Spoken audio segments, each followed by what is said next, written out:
আসসালামু আলাইকুম, welcome to Mukta kitchen house.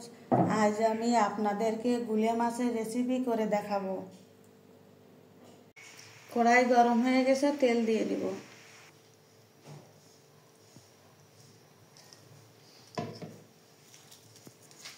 দারচিনি, তেজপাতা,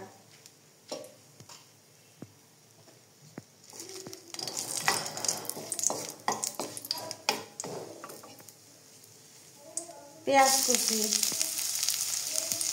কাঁচা ঝাল হালকা করে নেড়ে নিব।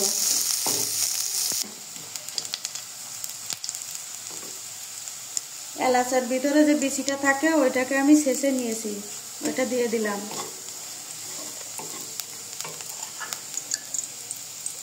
রসুন বাটা 1 চামচ, জিরা বাটা 1 চামচ, পরিমাণ মতন হলুদ,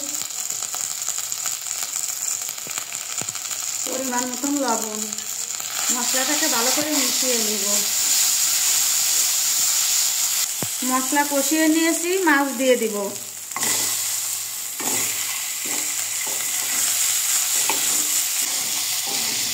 মাছ কষানোর জন্য অল্প করে পানি দিব।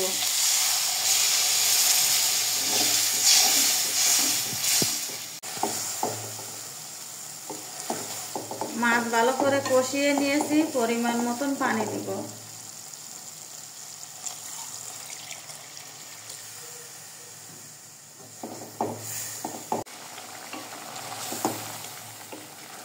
গুলে মাছের রেসিপি হয়ে গেছে, এখন আমি নামিয়ে নিব। আমার ভিডিওটা ভালো লাগলে আমার চ্যানেলটিকে সাবস্ক্রাইব করে আমার পাশে থাকবেন। সবাইকে ধন্যবাদ।